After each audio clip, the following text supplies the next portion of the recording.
E agora chegou a minha hora preferida, né, que é de testar.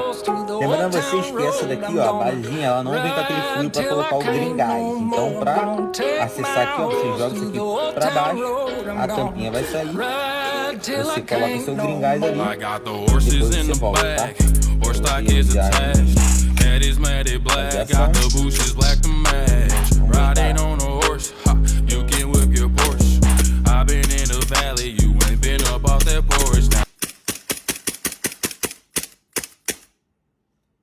Acabou a munição para aberta.